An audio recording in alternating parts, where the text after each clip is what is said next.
ব্যক্তি থেকে পরিবার, সমাজ থেকে রাষ্ট্র, দেশ থেকে বিশ্ব, সবকিছুর চালিকায় রাজনীতি। তাই রাজনীতি 10 দিক নিয়ে রাজকাহন নিবেদন করছে জি25 ইস্পাত। সাথে আছি আমি তাসনুভা তন্নি। বিগত ফ্যাসিবাদী সরকারের আমলে হওয়া 2014, 2018 এবং 2024 সালের 3টে নির্বাচন ছিল অন্যায্য ও প্রহসনের। ওই সময়ে দিনের ভোট রাতে করা সহ নানা অনিয়মের অভিযোগ তৎকালীন নির্বাচন কমিশনারদের কাছে একাধিকবার জমা দিলেও কোনো ব্যবস্থা নেওয়া তো দূরের থাক, উল্টো মামলার শিকার হয়েছেন বিএনপি ও অঙ্গ সংগঠনের নেতাকর্মীরা। সংবিধান লঙ্ঘন করে অতীতের সেই প্রহসনে নির্বাচন করার কারণে ক্ষমতাচ্যুত শেখ হাসিনা ও সাবেক 3 সিইসি সহ জড়িতদের বিরুদ্ধে ব্যবস্থা নিতে আজ রোববার আবারও নতুন করে ইসিতে অভিযোগ জানিয়েছে বিএনপি।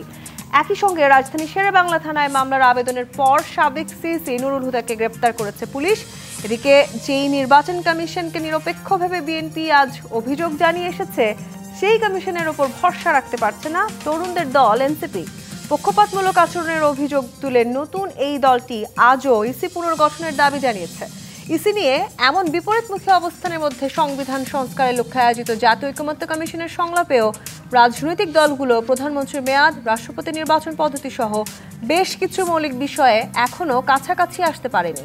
ঐকমত্যের বিষয়ে যেভাবে আলোচনা চলছে তাতে কিয়ামত পর্যন্ত রাজনৈতিক দলগুলোর মধ্যে শতভাগ ঐকমত্য হবে না বলেও মন্তব্য করেছেন গণ অধিকার পরিষদের সভাপতি নুরুল হক নূর।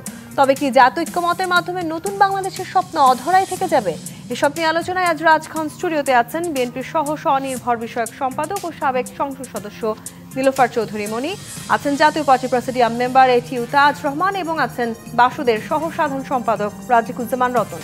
স্বাগত জানাচ্ছি আজকে রাজকাহনে। রাজিকুজ্জামান রতন, নির্বাচন কমিশন এবং নির্বাচন কমিশনার এই দুটো জায়গা নিয়ে আসলে বিগত 3টি নির্বাচন ঘিরে আসলে আমরা অনেক ধরনের অভিযোগ দেখেছি। বিশেষ করে 14, 18 এবং 24 সালে 3টি নির্বাচনকে অন্যায্য এবং প্রহসনের নির্বাচন বলা হয়। নির্বাচন পুরোটাই মূলত আসলে আয়োজন করে থাকেন নির্বাচন কমিশন কিংবা নির্বাচন কমিশনার। অনেকেই বলার চেষ্টা করছে নির্বাচন কমিশনার সেটিই করেছেন যা আসলে তাকে বলা হয়েছে কিংবা ঠিক যেভাবে সরকার তাকে দায়িত্ব দিয়েছে। কিন্তু নির্বাচন কমিশনার আসলে নির্বাচন সংগঠিত করবার সময়, নির্বাচন কমিশনার হবার সময় যে শপথ গ্রহণ করেন, আপনি কি মনে করছেন বিগত এই 3টি নির্বাচন সেই শপথ ভঙ্গের এক ধরনের উদাহরণ আমাদেরকে দেখিয়েছে? ধন্যবাদ। আমরা এই প্রশ্নটা বারবার করেছিলাম যে 2014, 2018 এবং 2024-এর যে নির্বাচন, সেই নির্বাচন পরিচালনা করেছিলেন যে নির্বাচন কমিশন, এবং সেই কমিশনে যারা কমিশনার ছিলেন তাদের 2 ধরনের দায়িত্ব আছে। একটা হচ্ছে যে তাদের পদের দায়িত্ব, আর হচ্ছে মানুষ হিসাবে কিছু মানবিক দায়িত্ব। অনেক সময় পদ মানুষকে আষ্টেপৃষ্টে বেঁধে ফেলে। কখনো কখনো বলে না যে man makes by his chair. সে কারণে অনেক সময় বলে না যে এই পদে আছি ভাই, সব কিছু করতে পারবো না, সব কথা বলতে পারবো না, সেটা পদের কারণে পারে। কিন্তু আবার যখন কেউ ভাবে যে একজন মানুষ হিসাবে আমার এই অন্যায়টাকে প্রশ্রয় দেওয়াটা কি উচিত নয়, তখন একটা কন্ট্রাডিকশন হয়। এই কন্ট্রাডিকশনে মূল্যবোধ কি জিতবে কি জিতবে না, এটা নির্ভর করে কতটুকু তার ডিগনিটি আছে। এই জন্য আমরা মনে করি যে একজন ডিগনিফাইড ম্যান কখনো কখনো অন্যায়ের সঙ্গে আপোষ করতে পারেন না বলে পদ ছেড়ে দেন। আমরা যদি এইরকম দেখতাম যে আমাদের কোনো একজন নির্বাচন কমিশনার, তারা নির্বাচনে অনিয়ম হয়েছে এবং এই অনিয়মের বিরুদ্ধে তিনি কথা বলেছেন, এবং সেই সময় নির্বাচন পরিচালনাকালীন সময়ে যে সরকার, সেই সরকার তার কথাটাকে গুরুত্ব দেয়নি, এবং তিনি তারপরে বললেন যে এই নির্বাচনকে সুষ্ঠু এবং অবাধ বলাটা আমার নীতি বিরুদ্ধ, আমি যে শপথ নিয়েছি সেই শপথের সঙ্গে এটা মেলে না। তাহলে আমরা বাংলাদেশে একটা দৃষ্টান্ত দেখতে পেতাম। তখন আমরা সবাই বলতাম যে হ্যাঁ, এমনও মানুষ আছে যারা কখনো নীতির সঙ্গে আপোষ করেন না। কিন্তু আমরা সবসময় দেখেছি যে নির্বাচন কমিশন সব নির্বাচনকেই তারা ভালো নির্বাচন হয়েছে বলে তারা স্বীকৃতি দিয়েছেন। এমনকি যারা কেউ সমালোচনা করেছেন তাদের বিরুদ্ধেও তারা কথা বলেছেন যে আমাদের সময়ে যে নির্বাচন হয়েছে এইরকম নির্বাচন আর কারোর সময় হয় নাই, এরকম কথা বলেছেন। এজন্য মানুষের মধ্যে কখনো কখনো ক্ষোভ থাকে, যন্ত্রণা থাকে, তাদের প্রতি একটা বিরাগ থাকে, এগুলো ঠিক আছে। যে কারণে আমরা যে কথাটা বলেছিলাম যে শুধু নির্বাচন কমিশন নয়, নির্বাচনকালীন সরকারটাকেও বিবেচনা করতে হবে। নির্বাচনকালীন সরকার যদি সহযোগিতা না করে তাহলে নির্বাচন কমিশন একা সুষ্ঠু নির্বাচন করতে পারবে না। কিন্তু নির্বাচন কমিশন আবার পাল্টা অভিযোগ করে যে সেই সময়টাতে আসলে সরকার যেভাবে বলছে, সরকারের চাপিয়ে দেওয়া যে ধরনের আসলে উপরের যে নির্দেশ বলে যে শব্দটি আছে সেই অনুযায়ী তারা কাজ করতে বাধ্য হয়। সেই কথাটাই, তাহলে এই কথাটা যদি কেউ বলে যে নির্বাচনকালীন সরকার তার একটা ভূমিকা আছে, কারণ নির্বাচনকালীন সরকারের অধীনে থাকে প্রশাসন, পুলিশ। যদিও বলে নির্বাচন কমিশনের অধীনে তখন থাকবেন, কিন্তু তারা মনে করে 3 মাস পরে তো নির্বাচন কমিশন সেই ভূমিকা রাখবে না, ফলে তারা জনপ্রশাসনের অধীনে আবার চলে যাবেন। সে কারণে সব কথা হয়তো তারা শোনেন না। এইটা যখন শোনেন না, এটা যখন কেউ বুঝতে পারেন, যদি কেউ বলেন যে আমাদের করার কিছু ছিল না, সরকার যা বলেছে আমাদের তাই করতে হয়েছে, তাহলে মানুষ প্রশ্ন করবে আপনার তো পদত্যাগ করার কিছু ছিল, তো সেটাও তো আপনি করতে পারেন না। আপনি হয়তো আপনার দায়িত্বটা যথাযথভাবে পালন করতে পারেন নাই, কিন্তু যারা আপনাকে দায়িত্ব পালন করতে দেয় নাই তাদের বিরুদ্ধে আপনি একটা নৈতিক অবস্থান তো নিতে পারতেন। এইটা আমরা দেখি নাই। এটা শুধু এই 3 নির্বাচন নয়, দুঃখিত, আমরা যদি দেখি যে আমাদের যে 4টা নির্বাচনকে আমরা আপাত সুষ্ঠু নির্বাচন বলি, এই 4টা নির্বাচনই তত্ত্বাবধায়ক সরকারের অধীনে হয়েছিল। তাছাড়া বাকি সমস্ত নির্বাচন যেগুলো আমরা বলি দলীয় সরকারের অধীনে নির্বাচন হয়েছে, প্রত্যেকটা ত্রুটিপূর্ণ হয়েছিল। আচ্ছা ধরুন সেটা আমরা শুরু করি যদি 1973 সালের নির্বাচন থেকে এবং 2024 সাল পর্যন্ত যতগুলো সরকারের অধীনে নির্বাচন হয়েছে, প্রত্যেকটা নির্বাচনকে কিন্তু একই ধরনের অভিযোগে অভিযুক্ত করা যায়, কিন্তু এই অভিযোগগুলো অনেক বেশি তীব্র হয়েছে এবং অনেক বেশি সুনির্দিষ্ট হয়েছে এবং জনগণের কাছে দৃশ্যমান হয়েছে 2014 নির্বাচনে, 2018 নির্বাচনে এবং 2024 নির্বাচনে। এই জন্য বারবার এই 3টা নির্বাচনের সামনে আসে। তার মানে কিন্তু আগের নির্বাচনগুলো যে খুব ভালো হয়েছিল তা কিন্তু নয়। এবং এই জন্যই দাবিটা তো বারবার এসেছিল যে অবাধ সুষ্ঠু নির্বাচনের অন্যতম পূর্ব শর্ত হচ্ছে একটা তত্ত্বাবধায়ক সরকার। সেই বিষয়টি নিয়ে কিন্তু অনেকবার আলোচনাও হয়েছে। এখন আসলে যারা অন্তর্বর্তী সরকারে আছেন, যারা সংস্কার কমিশন নিয়ে কাজ করছেন, তাদের সাথে এই বিষয়গুলো নিয়ে দীর্ঘদিন ধরে আলোচনা হচ্ছে, আমরা সেটিও দেখেছি। এটিও তাজ রহমান, একটু এই জায়গাটিতে আপনার কাছে আসতে চাই, যেটি রাজিকুজ্জামান রতন বলছিলেন যে সরকারের উপর থেকে আসলে যত ধরনের চাপ থাকুক না কেন, একজন নির্বাচন কমিশনার তিনি যদি সৎ হয়ে থাকেন, তার জায়গা থেকে তিনি হয়তো একটি নির্বাচন সুষ্ঠু হয়েছে কিনা সেটি বলার সেই সৎ সাহস থাকার কথা ছিল, যেটি হয়তো বাংলাদেশের ইতিহাসে বলতে গেলে আমরা কখনোই দেখিনি। এবং সেটির উদাহরণ হচ্ছে এই 2014, 18 এবং 24-এর যে নির্বাচন, সেই নির্বাচন। বিএনপি এত বছর পরে আসলে যে মামলা করলো, সেই মামলার পরে রাজধানী শেরেবাংলা থানার মামলার আবেদনের পর এই সাবেক সিসি নুরুল হুদাকে গ্রেপ্তার করা হয়েছে এবং সেই গ্রেপ্তারের প্রক্রিয়া নিয়েও সামাজিক যোগাযোগ মাধ্যমে ইতিমধ্যে নানান রকম সমালোচনা তৈরি হয়েছে যে বিএনপির নেতাকর্মীরা মব সৃষ্টি করে তাকে গ্রেপ্তার করেছেন। এত দীর্ঘ সময় লাগলো কেন আসলে এই বিচার প্রক্রিয়ার মধ্যে তাদেরকে নিয়ে আসতে? ধন্যবাদ আপনাকে এবং আমার 200 আলোচক দর্শক শ্রোতা সবাইকে সালাম। দেখেন, আমি ধর্মের কথা সূত্র ধরে বলি, ইলেকশন কমিশন তো ইন্ডিপেন্ডেন্ট, তারা ইন্ডিপেন্ডেন্টলি কখনো কাজ করে না, অতীত সামাজিক সরকার প্রধানকে খুশি করা। জি, এটিও তাজ রহমান, আমি একটু আপনার কাছে আসব, তবে আপনার সম্ভবত যান্ত্রিক ত্রুটির কারণে দর্শকরা আপনার কথা শুনতে পাচ্ছেন না। আমি একটু এই প্রশ্নটি নীলুফার চৌধুরী মনির কাছেই করতে চাই। নীলুফার চৌধুরী মনি, এটিও তাজ রহমানের কাছে আসলে যে প্রশ্নটি করেছি, বিএনপি আজ রোববার নতুন করে এসিতে অভিযোগ জানিয়েছে, যদিও তারা এর আগেও তারা বলেছে তারা অভিযোগ করেছিল, সেই সময় অভিযোগ আমলে নেওয়া হয়নি, কিন্তু এত দীর্ঘ সময় লেগেছে আসলে এই কমিশনারদেরকে বিচারের আওতায় নিয়ে আসতে, কিংবা নির্বাচন কমিশনকে যে আসলে নির্বাচন কেন্দ্রিক সবচেয়ে বেশি গুরুত্বের সাথে ভাবতে হবে, সেটি ভাবতে আমাদের এত সময় লাগলো কেন? ধন্যবাদ আপনাকে। যারা শুনছেন আমার শুভেচ্ছা অভিনন্দন, আমার সহ আলোচক বৃন্দকে শুভেচ্ছা। দেখেন, বিএনপি তো মনে করেছিল একটা অরাজনৈতিক সরকার যখন আসলো যে তাদেরকে এই সাপোর্টে বিএনপির তো একটা মৌন সমর্থন ছিলই যে তারা বিচার করবে। তারা কিন্তু মুখ দিয়ে প্রতিদিন বলছে যে তারা বিচার করবে, সংস্কার করবে, দেন ইলেকশন দিবে। তো 10 মাস হয়ে গেল ক্ষমতার, তারা কিন্তু বিচারের কোনো কিছুই ওইভাবে অগ্রসরমান না। যেমন ধরেন যে অনেকগুলো নেতাকর্মীকে ফ্যাসিস্ট সরকারের তারা কিন্তু পালিয়ে যেতে সুবিধা করে দিল, পালিয়ে যেতে সুবিধা করে দিয়ে তাদের খোঁজা শুরু করলো। এবং পরবর্তীতে 2 মাস 3 মাস ওবায়দুল কাদের তো উনি নিজেই বলেছেন 95 দিন পরে উনি এসেছেন।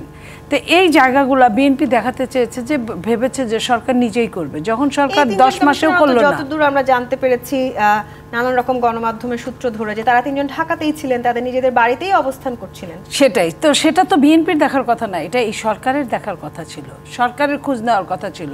যেটা 1/11 সরকার কিন্তু যখন আসছে, তারপরে অনেকে রাস্তাঘাটে টাকা টোকা পাওয়া গেছে, বস্তায় বস্তায় এমন দেখা গেছে। অনেককে সব দলের থেকেই কম বেশি অ্যারেস্ট করা হয়েছে, বড় বড় দলগুলো থেকে। তো এই সরকার কিন্তু এগুলো কিছুই করে নাই। এগুলো তো ওনারা সুযোগ দিয়েছে যে তুমি চলে যাও, তোমাকে যাওয়ার সম্পূর্ণ সুযোগ দিয়ে তারপরে আবার কি বলেছে, যদি 7 দিনের মধ্যে ফেরত না আসে তাহলে ইন্টারপোল করে তাকে আনতে না পারলে পদত্যাগ করবে। এরকম আমরা শুনেছি, যদিও তার প্রয়োজন হয় না। 7 দিনের জায়গায় 14 দিন 20 দিন যাওয়ার পরে আসামি নিজেই চলে আসছে, কিন্তু তখন বলছে যে যাকে ইন্টারপোল দিয়ে খুঁজে আনার কথা তাকে কিন্তু সামনে পাওয়ার পরেও বলছে যে যার নামে ওয়ারেন্ট নাই তারা কিভাবে অ্যারেস্ট করা যায়। তো এই জিনিসগুলো এই 10 মাস লাগলো বিএনপির দেখতে। যখন দেখেছে যে এই সরকার তেমন কিছুই করবে না, তখন বিএনপি নিজে অভিযোগ করেছে। এই অভিযোগ আজকে এই জন্য করলো। এবং বিএনপি অবশ্যই বিএনপি যদি রাষ্ট্রীয় ক্ষমতা পরিচালনায় আসে তখন প্রত্যেকটা কিছুরই বিচার হবে, এইভাবে চুলচেরা বিচার বিএনপি করবে।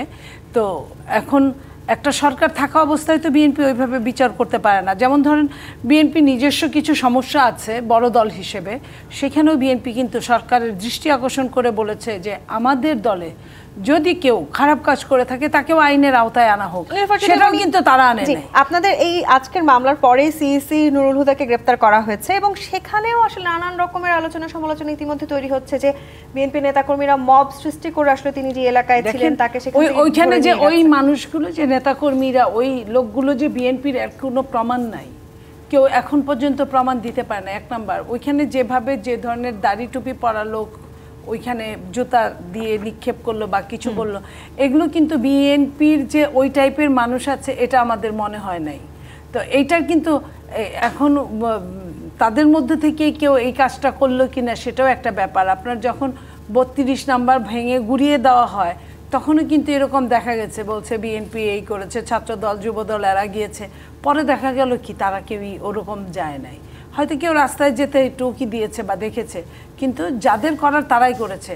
এটা একটা চুলচেরা বিশ্লেষণের ব্যাপার। আমি মনে করি না যে বিএনপি এই কাজটা করেছে। এত নেক্কারজনক কাজ বিএনপি এইভাবে করতে পারে না। এরপরে এই ধরনের সাবেক যারা সিইসি ছিলেন, যারা আসলে নির্বাচনকে নানানভাবে প্রভাবিত করেছেন, তাদেরকে বিচারের মুখোমুখি করা হচ্ছে, সেটি আসলে এক ধরনের বার্তা আমাদেরকে দিচ্ছে নিশ্চয়ই এটিও। তাজ রহমান, এই যে পক্ষপাতমূলক আচরণের যে নিদর্শন আসলে আমরা দীর্ঘদিন ধরে দেখেছি, সেই অভিযোগ কিন্তু আসলে এখনো আছে। নতুন রাজনৈতিক দল এনসিপি তারা এখনকার যারা নির্বাচন কমিশনার আছেন তাদের বিরুদ্ধে এই ধরনের অভিযোগ তুলছেন বারবার, এবং তারা নানানভাবে বলার চেষ্টা করছেন যে নির্বাচন কমিশনের সংস্কার প্রয়োজন, এর আগ পর্যন্ত তারা নির্বাচন চান না। তার মানে সেই একই পক্ষপাত দুষ্ট চক্রের সেই চক্রের মধ্যেই কি আমরা আটকে আছি? দেখেন, ধন্যবাদ আপনাকে। এই ইলেকশন কমিশনে যদি ফেরেস্তাও বসে, যদি সুষ্ঠুভাবে কোনো কনস্টিটিউশনাল বডি দ্বারা না হয়, তাহলে এখানে যেই বসবে নিয়ে সমালোচনা করা হবে। যারা হারবে তারা করবে, যারা জিতবে বলবে ভোট সুষ্ঠু হয়েছে।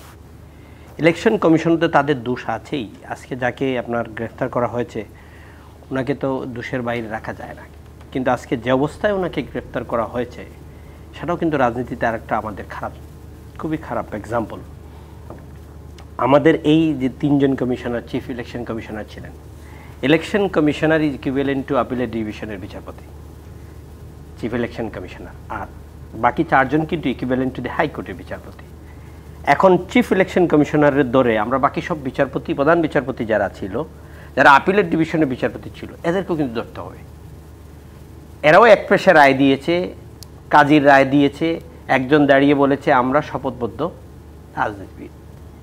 তাহলে এখন সবাইকে কিন্তু এই আওতায় আনতে হবে। এক্সাম্পলটারই ঠিক আছে, আপনাকে ধরতেই হবে, কিন্তু সেই ধরাটা আইনের মধ্যে আনতে হবে। একজন লোককে গলায় জুতা পরিয়ে জুতাপিটা করে, যে আমার মনিয়াপা যেটা বললো সাপোর্ট যেরকম করে না, আমি ব্যক্তিগত করি না, আমরা 3 জনই আলাপ করছিলাম, আমরা এটা কখনোই সমর্থন করি না। বিচার হবে আইনের প্রক্রিয়ার মধ্যে। আমি একটা জিনিসে ব্যাক যেতে চাই। ইলেকশন কমিশন অফ ইন্ডিয়া 1990-তে যে চিফ ইলেকশন কমিশনার হয়েছিলেন ওনার নাম ছিল টি.এন. শেষন। উনি 90-তে আসছিলেন, 96 ডিসেম্বরে গিয়েছিলেন। ওনার টেনারে এই 6 ইয়ার্সে কিন্তু 4 জন প্রাইম মিনিস্টার ছিল। ওনাকে ইমপিচমেন্ট করার জন্য পার্লামেন্টে তারা চেষ্টা করেছিল, সুপ্রিম কোর্ট আপহোল্ড করে এই চিফ ইলেকশন কমিশনারে হাত দিতে দেয়নি।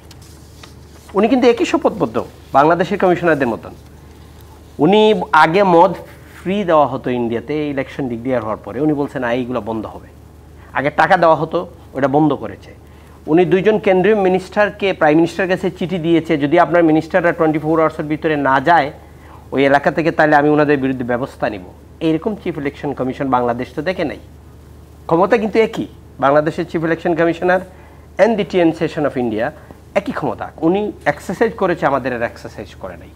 এই এক্সারসাইজ করার জন্য আইনটা করতে হবে, রাজনৈতিক দলকে ইলেকশন কমিশনকে ফুললি ইন্ডিপেন্ডেন্ট জায়গায় নিয়ে রাখতে হবে। আমার নিজের স্বার্থ সেটি তো আসলে সব রাজনৈতিক দল যারা যখন ক্ষমতায় থাকেন কিংবা যাদের অধীনে নির্বাচন হয় তারা সবসময় সেটাই বলেন, তারা সবারই নির্বাচন আছে। কমিশনকে আমি আপনাকে বলি, ইলেকশন কমিশনকে ম্যানিপুলেট করা হোক আর ক্ষমতার কেন্দ্রবিন্দুতে রাখার জন্য রাজনৈতিক দলের, আমার দল বিএনপি, আওয়ামী লীগ, সবারই কিছু না কিছু আছে, কিন্তু তাই বলে এত নগ্নভাবে হস্তক্ষেপ করা সমস্ত পদ দ্রুত করে দিতে হবে। এখন যে টাইমটা আসছে এটার মধ্যে থেকে যে ইলেকশন কমিশন এন্ড কনস্টিটিউশনাল বডিগুলো তারা ইন্ডিপেন্ডেন্ট থাকবে, আপনার দুদক, চিফ জাস্টিস, ইলেকশন কমিশন এগুলার এতভাবে ইন্ডিপেন্ডেন্ট করতে হবে সরকারের সাথে যেন হাত দিতে পারে না। এই জায়গাটায় আমরা রাজনৈতিক দলগুলো এক জায়গায় যদি থাকি, আগামীতে আর এই ইলেকশন কমিশনারকে গলায় জুতার মালা দিতে হবে না। এটা দায়ভার রাজনীতিবিদ এড়াতে পারি না, রাজনৈতিক দলগুলো এড়াতে পারছি না আমরা। এটা আওয়ামী লীগ করে গেছে বলেই তো আজকেই ওনার গলায় এটা দেওয়া হয়েছে। আমাদের রাজনৈতিক দলগুলো বুঝতে হবে না, আমার ইলেকশনে মানুষ আমাকে ভোট দিবে, আমার পার্সেন্টেজ অফ ভোট আমার বক্সে আসবে, আমার দল ক্ষমতায় গেলে আমি আমার যতটুকু দেশের জন্য করার করব। পুলিশকে ইন্ডিপেন্ডেন্ট করতে হবে। আপনি যদি পাবলিক প্রসিকিউশনের জায়গাটা প্রসিকিউশন ইন্ডিপেন্ডেন্ট না করেন তাহলে আবার একই অবস্থা হবে। এটাকে সবাই এক জায়গায় নিয়ে যাওয়ার আগ পর্যন্ত যদি এই লুপহোলগুলো বন্ধ না করা হয়তো নি, বাংলাদেশের এই ক্রাইমগুলো, জুতার গলামালা কিন্তু বন্ধ হবে না। এটা বন্ধ করতে হবে চিরতরে। নীলুফার চৌধুরী মনি, এই যে আসলে নির্বাচন কমিশন নিয়ে এক ধরনের বিপরীতমুখী অবস্থান দেখা যাচ্ছে, বিশেষ করে নতুন রাজনৈতিক দল এবং পুরনো যে রাজনৈতিক দল, বিশেষ বড় রাজনৈতিক দলের কথাই যদি আমি বলি বিএনপির, সেই অবস্থানে দাঁড়িয়ে আসলে সামনে যদি আমরা ধরে নেই আপনাদের প্রত্যাশা অনুযায়ী বা যেটি আসলে প্রধান উপদেষ্টা বলেছেন ফেব্রুয়ারি নাগাদ যদি নির্বাচন হয়, সেই নির্বাচন কতখানি সুষ্ঠু হবে বলে বিএনপি এই মুহূর্তে দাঁড়িয়ে মনে করছে? আমি উত্তর নিব, আরেকটি বিরতি নিতে হবে। জি25 প্রাথমিক রাজকাহন থেকে বিরতি নিয়ে ফিরছি, সাথেই থাকুন। জি25 প্রাথমিক রাজকাহন দেখছেন। আমি আপনার কাছে প্রশ্ন রেখে বিরতিতে গিয়েছিলাম নীলুফার চৌধুরী মনি, আসলে যেই ধরনের আচরণের কথা আমরা নির্বাচন কমিশনারকে নিয়ে বলছি, পক্ষপাতমূলক যে আচরণ, কে এম নুরুল হুদা গ্রেপ্তার হয়েছেন এবং তার সময় 2018 সালে যে নির্বাচনের কথা আমরা যদি বলি, সেই ভোটে রাতের ভোট নামে সেটিকে আসলে পরিচিতি পেয়েছে, সেই ভোট নিয়ে সবাই অনেক বেশি সমালোচনা করেছে, সেই ভোটে বিএনপি অংশগ্রহণও করেছিল। সেটি নিয়ে একটু জানতে চাই, তার মানে কি এখন আসলে যে বিপরীতমুখী অবস্থানের মধ্যে আছে নির্বাচন কমিশনের ভূমিকা, সেটিও কোনো না কোনোভাবে সত্যি পক্ষপাতমূলক? দেখেন, এখনকার দিয়ে শুরু করি। এখনকার তো এই কিংস পার্টি বনাম গভর্নমেন্ট, তারা নিজেরাই এই কমিটিটা করেছে, এই যে সিসি গঠন করেছে। এখানে কোনো দল কিন্তু কারো দুই চারটা নাম দিতে পারে, সবাই বিএনপির হয়ে কাজ করছে। তো বিএনপির হয়ে কাজ, এই কথাটা কবে থেকে বললো আপনি খেয়াল করেন? যেদিন থেকে ইশরাকের জন্য তারা গ্যাজেটটা বানালো, তারপরের দিন থেকে নির্বাচন কমিশন ঘেরাও দেওয়া। তো এই যে এটা করলো, তার মানে তারা তাদের প্রয়োজনে আগের মতো করেই বানিয়েছিল, কিন্তু হঠাৎ করে এটা আদালতের রায়টাকে ইসি এটা পারে না, এটা ভায়োলেট করতে, বিধায় সে গ্যাজেটটা বানিয়েছে। সেটার জন্য এইটুকুই সরকারি দল সহ্য করতে পারলো না। তার মানে কি, সেই আগের ফ্যাসিস্ট আর এখনকার সরকার পার্থক্য কিন্তু খুবই কম। দুইজনের যদি ইকুয়াল টু করি তাহলে কিন্তু খুবই কম দাঁড়ায়। কারণ আগের সরকারের বয়স ছিল 15.5 বছর, আর এই সরকারের বয়স হলো তখন 8 মাস বা 9 মাস। তো এই 8 মাসে 15.5 বছরকে আপনার কাভার দিচ্ছে। আর আগে যে কথাটা 18 নির্বাচনের কথাটা আপনি বললেন, সিইসি কি বলছিল যে আপনারা পরবর্তীতে, আপনার খেয়াল আছে যে 18 নির্বাচনের, জাতীয় নির্বাচনের পরেই কিন্তু উপজেলা নির্বাচন শুরু হয়েছিল, স্থানীয় সরকার নির্বাচন শুরু হয়েছিল। তখন জনগণ ভোটের প্রতি এত বিতৃষ্ণ হয়ে গিয়েছিল যে স্থানীয় সরকার ভোটও মানুষ আর দিতে যেত না। তখন উনি নিজে মাইকে নিজে ঘোষণা করে বলেছে, আপনারা যদি দিনের ভোটটা দিনে দিতেন তাহলে তো আর রাতের ভোটের দরকার পড়তো না। তার মানে সে স্বীকার করেছে যে রাতে যে ভোট হয়েছে, রাতে কেন ভোট হয়েছে, দিনের ভোটটা না দেওয়ার জন্য, এবং এই দিনের ভোটটা দিনে দেওয়ার জন্য, ইনফ্লুয়েন্স করার জন্য এই ধরনের কথাগুলো বলছে। প্রত্যেকটা চোর কিন্তু তার কিছু না কিছু সাক্ষী রেখে যায়, এটাও কিন্তু সেটার মতোই একটা জিনিস। তো ওইটার সাথে এই সরকারটা কাদের সরকার? এই সরকারটা প্রত্যেকটা জনগণ কোনো শব্দ করে নাই। একটা ফ্যাসিস্ট পালিয়ে যাওয়ার পরে 3 দিন সরকারবিহীন ছিল দেশ, সেইখানেও যতটা সরকারবিহীন থাকলে খারাপ হওয়ার কথা ততটা হয় নাই। মানুষ নিজেই কিন্তু সেই দিন পাহারা দিয়েছে, এলাকায় ঢাকায় কিন্তু মসজিদে মাইকিং করে রাতে মানুষ রাত জেগে পাহারা দিয়েছে। সেইখানের চেয়ে, সময়ের চেয়ে, ওই 3 দিনের চেয়ে এখন কিন্তু মারাত্মক খারাপ সময়। এই কারণে বলছি যে তারা, এই সরকার, সব মানুষকে, যে সব দল, কোনো দল সরাসরি কাজ করেছে, কোনো দল চুপ করে থেকে থেকেছে। চুপ করে থাকা মানেও কিন্তু মৌনতা সম্মতির লক্ষণ। এই সরকার নিয়ে কোনো অভিযোগ কেউ করে নাই। সেই সরকারও যদি একটা ইসি গঠন করে, তারপরেও যদি সেই সরকারের নাতিপুতিরা যদি আবারও এই ধরনের কথা বলে যে এই ইসিকে চেঞ্জ করতে হবে, তারা বিএনপির বা অন্য কারো কথা যদি বলে, বিএনপি তো কোনোখানেই তার ক্ষমতা দেখানোর কোনো সুযোগই পায় না। বরং তারা এবং ছোট দল আরও একটা দুইটা দল মিলে যে ক্ষমতার অপব্যবহার করছে এখন, আমি তো চ্যালেঞ্জ দিয়ে বলতে পারি তারা ক্ষমতায় গেলেও কখনো এত ক্ষমতার অপব্যবহার করতে পারবে কিনা আমি জানি না। এটিও তাজ রহমান, এই যে ক্ষমতার অপব্যবহার, নির্বাচন কমিশনাররা তো আসলে সেটাই দেখিয়েছেন আমাদেরকে কিভাবে ক্ষমতার অপব্যবহার করে সংবিধান লঙ্ঘন করে নির্বাচন অনুষ্ঠিত করতে হয়। পক্ষপাতমূলক আচরণের এই যে আসলে পাল্টাপাল্টি দাবি দেওয়া চলছে, যে নতুন রাজনৈতিক দল যাদেরকে কিংস পার্টি বলে আখ্যা দিলেন নীলুফার চৌধুরী মনি, তারা বলেছেন যদি সুষ্ঠু নির্বাচন হয় এবং যদি আসলে ইসির পুনর্গঠনের মধ্য দিয়ে সুষ্ঠু নির্বাচন হয়, তাহলে তারা ব্যালট রেগুলেশন করবেন, তারা 300 আসনে অন্তত জয়ী হবেন। তার মানে তারা কি আসলে এই ইসির যথেষ্ট শঙ্কায় রয়েছেন যে সুষ্ঠু নির্বাচন হবে না? 300 আসনে এনসিপির মতো দল, যার নিবন্ধন এখনো হয় নাই, মানুষ জানেও না, তারা যদি 300 আসন নিয়ে বলে চলে আসবে, তাহলে কিন্তু তার সন্দিহান হওয়ার কথা। আমরা আরো ভয়ে আছি। এটা তো বিএনপি বলতে পারতো, তারাও বলছে না আমরা 300টা আসন নিয়ে চলে আসবো। বাংলাদেশের রাজনীতির প্রেক্ষাপটে এখন তো বিএনপি সবচেয়ে বড় রাজনৈতিক দল। বিএনপি বলছে না আমরা 300টা নিয়ে আসবো, এবং আমরা বলছি বিএনপি যদি অ্যাবসলিউট মেজরিটি নিয়ে আসে, তা আরেকটা ঝামেলা আগামীতে তৈরি হবে। এনসিপি বলছে আমরা 300 আসন নিয়ে চলে আসবো, তাহলে এটা কি ফিক্সড হয়ে গেছে? ইলেকশন কমিশনের বাকি ব্যালট বাক্স রেগুলেশন, ব্যালট বাক্সকে আগে নিয়ে যাবে, এটা কি আর সন্দেহের আরেকটা জায়গা তৈরি হলো আজকে থেকে? এইসব বক্তব্য দিলে তো আমাদের মনে পড়ে যায় আওয়ামী লীগের সেক্রেটারি জেনারেলের বক্তব্য। এই সেক্রেটারি জেনারেল তো এরকম বক্তব্য দিতেন আওয়ামী লীগের, ওবায়দুল কাদের সাহেব।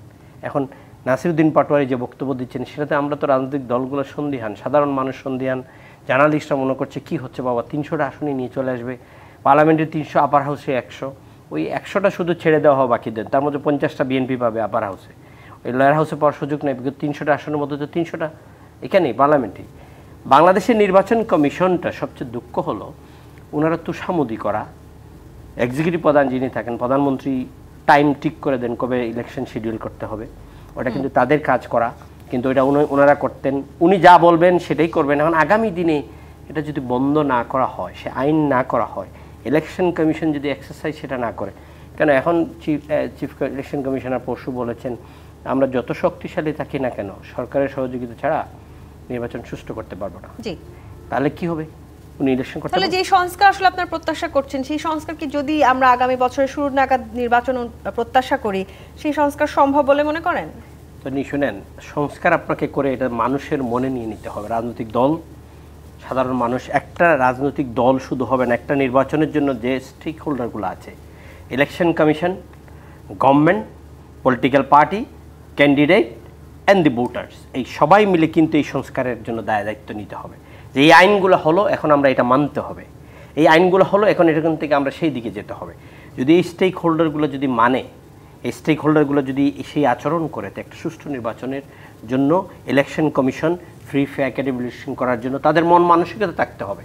এই ডিসিগুলো যেন ওই কাউকে জেতানোর চেষ্টা না করে, ওই অসিগুলো যেন বলে না আপনার জন্য কাজ করে ফেলছি মানুষের সামনে, পরে বলে মন্ত্রী বলে থামো না তুমি, থামেই না, স্যার আমি সেন্টারগুলো পাস করে নিয়ে আসছি, তো 24-এর ঘটনা 18-এর ঘটনা, এটা যেন না হয় সেটা বন্ধ করবেন কিভাবে? সেই জায়গাটা কি আমরা তৈরি করতে পেরেছি ইতিমধ্যে? এখনো হয় নাই, তৈরি এখনো হয় নাই, এটা আরো সময় লাগবে। এই যে সময় লাগার কথা আমরা বলছি, সংস্কার নিয়ে আলোচনা করছি, আপনি নিশ্চয়ই জানেন আজকে নুরুল হক নূর তিনিও বলেছেন যে কিয়ামত পর্যন্ত আসলে হয়তো রাজনৈতিক দলগুলোর মধ্যে শতভাগ ঐক্যমত হবে না, এবং শতভাগ ঐক্যমত হওয়ার আসলে সম্ভাবনাও খুব কম, সেটিও আমরা খুব স্বাভাবিকভাবেই মেনে নিতে পারি। কিন্তু নির্বাচন কমিশনের যে জায়গাগুলোতে সংস্কার হওয়া প্রয়োজন ছিল, সেই সংস্কারগুলোকে আমরা করতে পারলাম, যেহেতু 10 মাসেও আসলে আমরা সাবেক এই সিএসিদেরকে বিচারের মুখোমুখি দাঁড় করাতে পারিনি, দীর্ঘদিন সময় লাগছে আমাদের। প্রথমে একটা কথা বলে নেই যে আমরা সাবেক সিইসিদেরকে বিচারের মুখোমুখি করব কেন, তাদের অপরাধটা কি সেটা জনগণের সামনে পরিষ্কার করা দরকার, তারপরে সেই অনুযায়ী তাদের অপরাধ অনুযায়ী বিচার হবে। কিন্তু আজকে যে ঘটনাটা ঘটলো, এটা কিন্তু বিচারকে প্রশ্নবিদ্ধ করবে। এটা মানুষকে এইটুকু বোঝালো যে একটা বয়স্ক মানুষকে এইভাবে লাঞ্ছিত করাটার কি বিচার? এটা তো কোনো বিচার প্রক্রিয়া হতে পারে না। মানুষ কেন ধরে নিয়ে পুলিশের কাছে তুলে দেবে? পুলিশ গ্রেপ্তার করে নিয়ে আসতে পারে, এটা হলো এক। আমরা প্রথমে খুবই নিন্দা জানাই যে কোনো সিইসি হোক অথবা যে কেউ হোক, তিনি তো কারোর সঙ্গে, তার তো ব্যক্তিগত বিরোধ ছিল না, বিরোধটা ছিল একটা পদ্ধতির, বিরোধটা ছিল একটা নীতির, একটা নির্বাচনকে কেমন করে তিনি দেখবেন, কেমন করে পরিচালনা করবেন সেটা নিয়ে আমরা বিরোধ করবো এবং তার সঙ্গে চূড়ান্ত বিরোধ করব। কিন্তু একজন মানুষকে এইভাবে তো অপমান করতে পারি না আমরা। এই বোধটা তো প্রথমে থাকা উচিত। এই বোধটা হারিয়ে ফেললে কোনো সংস্কার দিয়ে কিছু করতে পারবো না আমরা। ফলে প্রথমে এই বোধটা থাকা দরকার। মানুষের মধ্যে একটা দুঃখবোধ তৈরি হয়েছে এবং এখান থেকে কিন্তু একটা জিনিস ভবিষ্যতের জন্য অশনি সংকেত হয়ে যাবে। কেউ এখন দায়িত্ব পালন করতে নাও চাইতে পারে, কারণ দায়িত্ব পালন করতে গেলে কিছু বিরোধিতা হবেই। যেহেতু বিএনপি নেতাকর্মীদের বিরুদ্ধে অভিযোগ আসছে যে তারা এই ধরনের মব সৃষ্টি করেছেন, আপনার কি মনে হয় এটি আসলে বিএনপির জন্য বিএনপি দেখবে, বিএনপি দেখা উচিত, আমরা মনে করব বিএনপি দেখা উচিত। তা না হলে বিএনপিকে একদিন এই সমস্ত মুখোমুখি হতে হবে।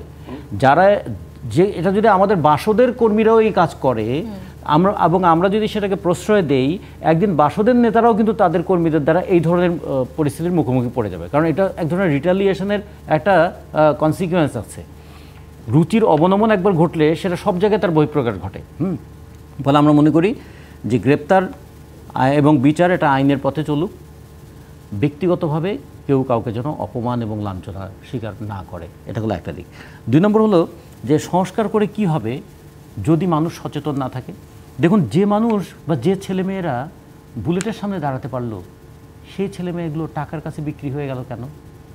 যদি গত 10 মাসে আমরা এই দৃষ্টান্তগুলো দেখাতে পারতাম যে আমরা দুর্নীতির বিরুদ্ধে একটা লড়াই করেছি, দুঃশাসনের বিরুদ্ধে লড়াই করেছি, দুর্নীতির বিরুদ্ধে লড়াই করেছি, আমরা কোনো ধরনের দুর্নীতিকে প্রশ্রয় দেবো না, আর দুঃশাসনের বিরুদ্ধে লড়াই করেছি, নিজেরা কারোর উপর আমরা ব্যক্তিগতভাবে আক্রোশ মেটাবো না, তাহলে কিন্তু সাধারণ মানুষ দেখতেন একদিন যে হাজার হাজার মানুষরা রাস্তায় নেমে এসেছিল।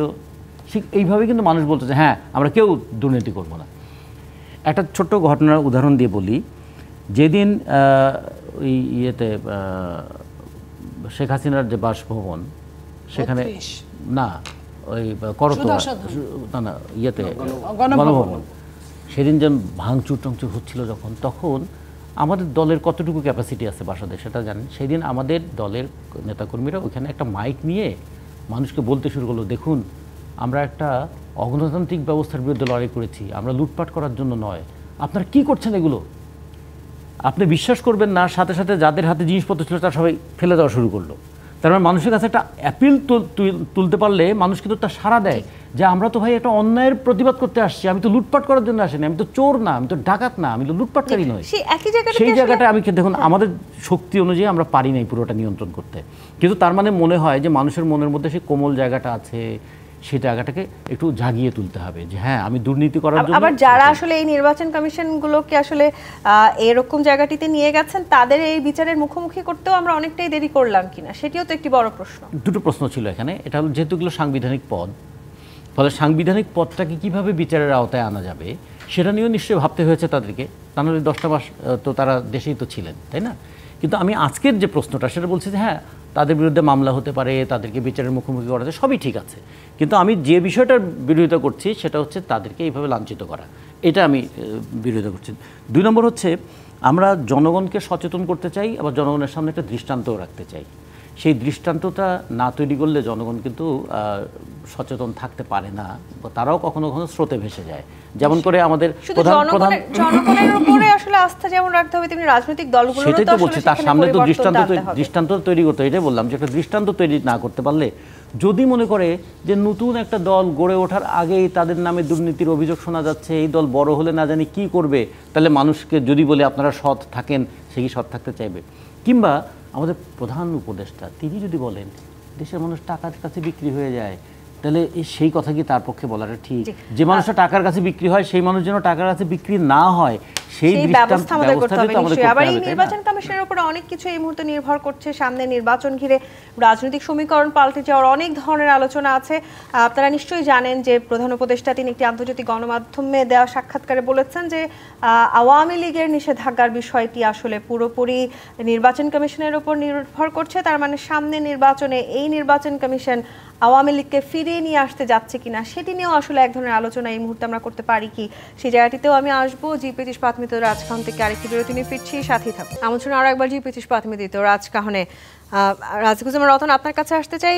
ডক্টর মোহাম্মদ ইউনূস তিনি একটি আন্তর্জাতিক গণমাধ্যমকে যে সাক্ষাৎকার দিয়েছেন, সেই সাক্ষাৎকারে তিনি বলেছেন দুটি কথা আমি একটু বলতে চাই। বলেছেন যে অন্তর্ভুক্তিমূলক মানে কোনো নির্দিষ্ট দল নয়, সব মানুষের অংশগ্রহণ, যতক্ষণ পর্যন্ত মানুষ ভোট দিতে পারছে ততক্ষণ এটা অন্তর্ভুক্তিমূলক। তার মানে রাজনৈতিক দল যদি আসলে কোনোটা অংশগ্রহণ না করে তারপরেও সেই নির্বাচনকে অন্তর্ভুক্তিমূলক বলার একটা সুযোগ তৈরি হলো কিনা এই বক্তব্যের মধ্য দিয়ে। এবং আওয়ামী লীগকে নিষিদ্ধের ইস্যুতেও তিনি বলেছেন সেটি আসলে একেবারে পুরোপুরি নির্বাচন কমিশনের উপর নির্ভর করছে। তার মানে এই নির্বাচন কমিশনের উপরও সামনে নির্বাচনের সমীকরণ পাল্টে ফেলার অনেক দায়িত্ব আছে কিনা?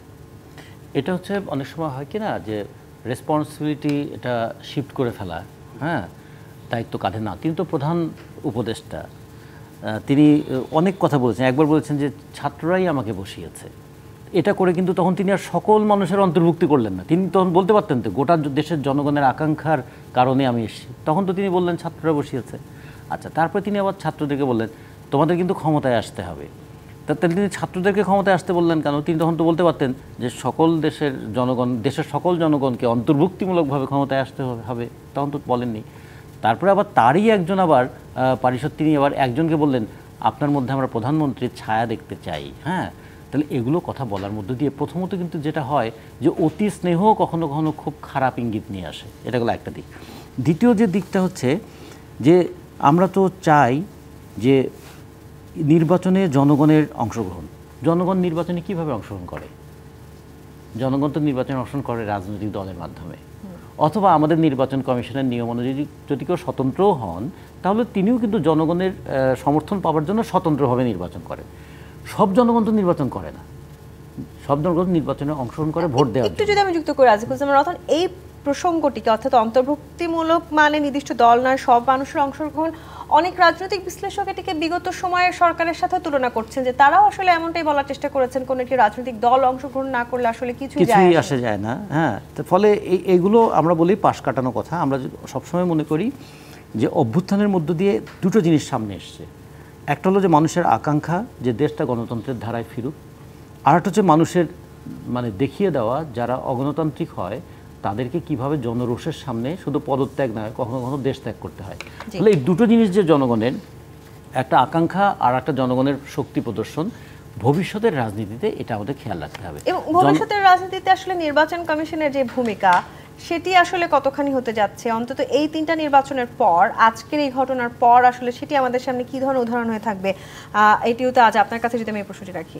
প্রথমত আজকে যে ঘটনার পরে নির্বাচন কমিশনে আপনি কোনো ভালো নিরপেক্ষ লোক পাবেন কিনা সেটা একটা সন্দেহ। দ্বিতীয় হলো ইউনূস সাহেব বলেছেন যে আমরা জানি না আওয়ামী লীগ নির্বাচনে আসবে কি না, এটা নির্বাচন কমিশনের কাজ। ওই নির্বাচন কমিটিটা শেষ করে দিলেন, এরা ইলেকশনটা করুক, আওয়ামী লীগকে যদি বাদ দেয় আরেকটা বিতর্ক তৈরি করে ইতিহাসে রেখে চলে গেলেন।